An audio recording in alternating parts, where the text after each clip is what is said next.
ఇకపై మీకు ఇష్టమైన ఫేవరెట్ సీరియల్స్ యొక్క ఫుల్ ఎపిసోడ్స్ యూట్యూబ్లో అందుబాటులో ఉండవు. కేవలం సన్నెక్స్లో మాత్రమే ఫ్రీగా చూడొచ్చు. అబ్బో, ఈ ఆస్తి వద్దు, ఏమొద్దు. ఈ ఆస్తిని అను కార్తిక్ మొహాన కొట్టు. మనమెట్టన్నా ప్రశాంతంగా వెళ్ళిపోదాం. నేను అను మేడంని వదిలి రాలేనమ్మా. కార్తీక్ అను పక్కనున్నా ఈ ఆస్తి వాళ్ళ కప్ప చెప్పితే కొద్ది రోజుల్లోనే ఈ ఆస్తి మొత్తం అయిపోతుందమ్మా. నీది కాని ఆస్తి ఎటు తగలపడిపోతే నీకేంటి? అమ్మా, నీ తిట్లు శాపనార్థాలు మానేయ్. అవి అను మేడంకి మంచివి కావు. నీ చావు ఎక్కడైనా చావు పో.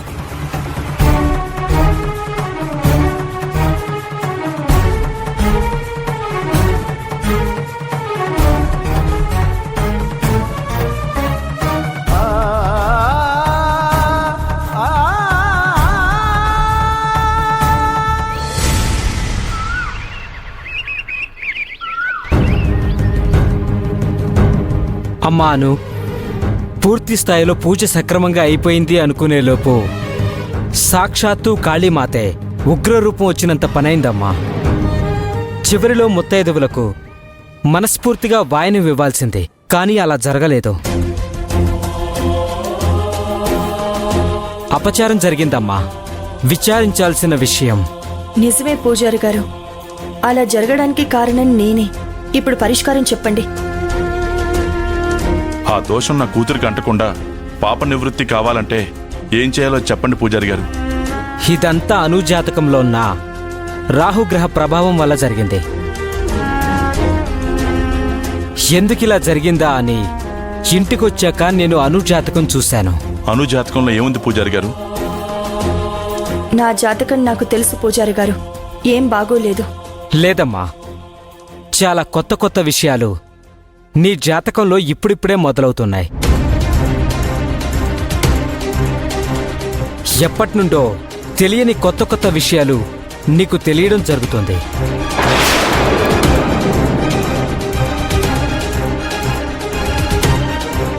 నిజమే పూజారి గారు, కార్తిక్కి సుందరితో పెళ్ళైన విషయం అదే రోజు తెలిసింది. ఈ ఇన్సిడెంట్ నన్నుగా నిలబడనీయకుండా చేసింది. ఎప్పటినుంచో తెలియని కొత్త విషయాలంటే అను మాధవి కూతురని, నా సొంత బిడ్డ అనే నిజం తెలుస్తుందా ఏంటి? పూజారి గారు, పూజ చివరిలో అలా జరగడం మా అందరికీ బాధగానే ఉంది. ఇప్పుడు ఏం చేస్తే అను సరోగసి పాప, ఆ పాప తల్లి క్షేమంగా ఉంటారో అది చెప్పండి. అమ్మాను, నీ గర్భం వేరే చోట ఉంది, సరోగసి పద్ధతిలో ఉందంటున్నారు కాబట్టి నేనొక ప్రసాదం ఇస్తాను, మీరిక్కడే ఉండండి.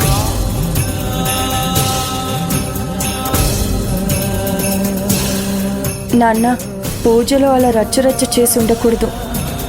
నువ్వెందుకు అలా చేసావు అని కారణం నిన్నడిగి నీ మనసు బాధ పెట్టదలుచుకోలేదమ్మా.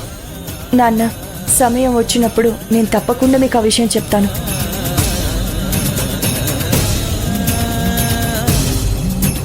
ఎక్కడున్నా నీ బిడ్డ క్షేమంగా ఉండాలంటే మరో గర్భవతికి నీ చేతుల మీద నుంచి ఈ ప్రసాదాన్ని ఇవ్వండమ్మా.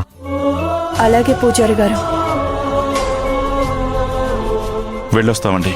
అయ్యా బంగారాజు గారు, ఒకరోజు మీతో ప్రత్యేకంగా మాట్లాడాలండి. అలాగే పూజారి గారు. వస్తామండి.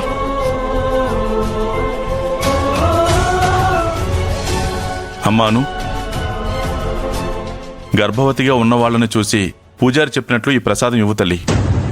నాన్నకు సుందరి కార్తిక్ల విషయం చెప్తే బాధపడతారు. నాన్నకి ఈ విషయం ఇప్పుడు చెప్పొద్దు. అను, పూజారి గారు అన్నట్టు నీకు ఎప్పటి నుంచో తెలియని కొత్త విషయం ఏమన్నా తెలిసిందమ్మా?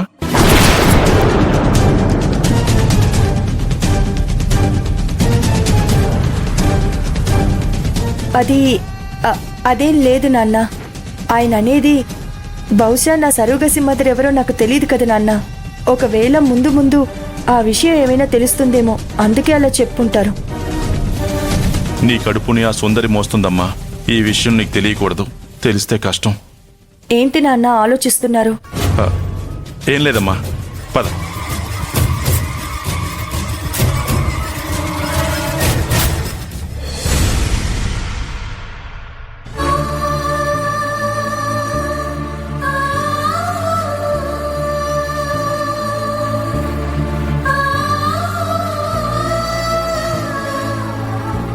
అవతల నిన్ను చంపేయమని ఆర్డర్ ఉంది.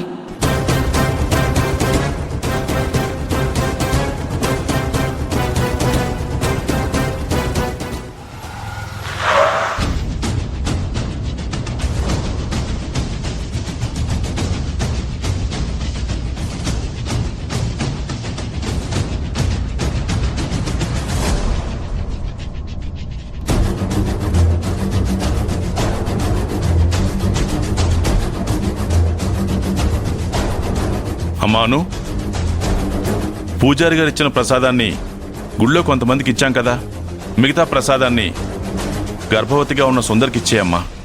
నేను సుందరికి ఇవ్వను నాన్న. పూజారి గారు ఇచ్చిన ప్రసాదాన్ని గుళ్ళో కొంతమందికి ఇచ్చాం కదా, మిగతా ప్రసాదాన్ని గర్భవతిగా ఉన్న సుందరికి ఇచ్చేయమ్మా. నేను సుందరికి ఇవ్వను నాన్న. ఇది దేవుడి ప్రసాదం. ఈ ప్రసాదాన్ని అర్హులకి ఇవ్వాలే కానీ ప్రసాదం విలువ తెలియని వాళ్ళకి ఇవ్వకూడదు. అది నా అభిప్రాయం నాన్న. అది కాదమ్మాను, మనం ఎలాగో గర్భిణీ స్త్రీలకే ఇవ్వాలి కదా, వాళ్ళను వెతుక్కుంటూ వెళ్ళి ఇవ్వడం కంటే మన ఇంట్లోనే ఉన్న సుందరికి ఇచ్చేయమ్మా. పదమ్మా.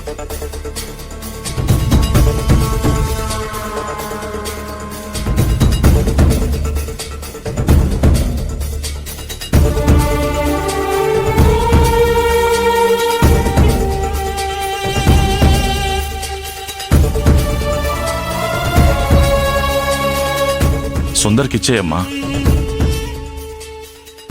ఏమో నాన్న, నాకైతే సుందరికి అస్సలు ఇవ్వబుద్ధి కావడం లేదు. కొన్ని విషయాల్లో పంతాలు పట్టింపులకు వెళ్ళకపోవడమే మంచిదాను. ఆ సుందరి కడుపులో పెరిగే బిడ్డకు తండ్రెవరో తెలియనోళ్ళకి నేను ఈ పవిత్రమైన ప్రసాదాన్ని ఇవ్వలేకపోతున్నాను నాన్న. ఇవ్వమ్మా.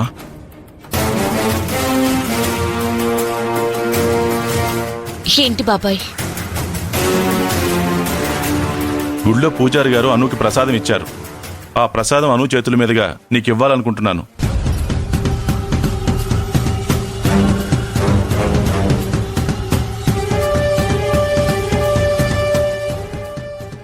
ఏమోలే బాబాయ్, నేను ప్రెగ్నెంట్ ఉమెన్ కదా, ప్రసాదం తీసుకోవచ్చో లేదో నాకొద్దులే. అదేం లేదు సుందరి, ప్రసాదం తీసుకోవడం వల్ల ఆ పరమాత్మ అనుగ్రహం దొరుకుతుంది తప్ప ఇంకేం కావాలి? సుందరి, నీకివ్వడానికి నాకు ఎలాంటి అభ్యంతరం లేదు. కాకపోతే నా అనుమానం అంతా నీ కడుపులో పెరిగే బిడ్డకు తండ్రెవరు అది తెలియకపోబట్టే నేను నీకు ప్రసాదాన్ని ఇవ్వాలా లేదా అని డైనమాలో ఉన్నాను.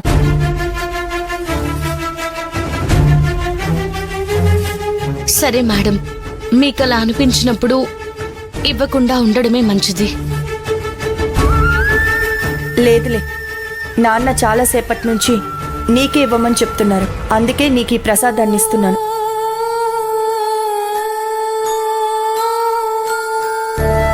తీసుకో.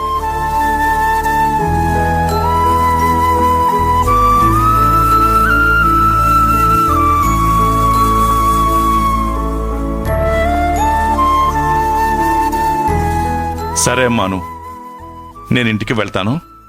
మంచిది నాన్న.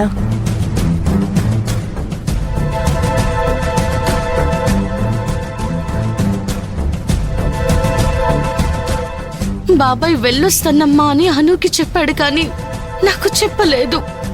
నేనంత పాపం చేసుకున్నానా?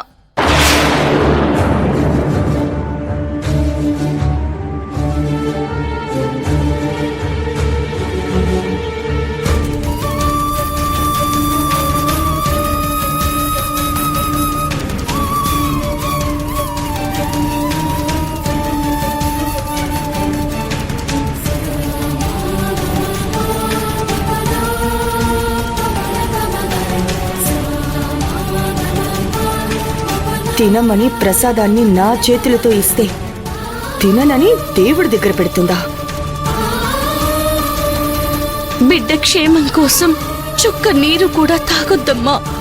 అందుకే ప్రసాదాన్ని కూడా తినలేకపోతున్నాను. క్షమించు.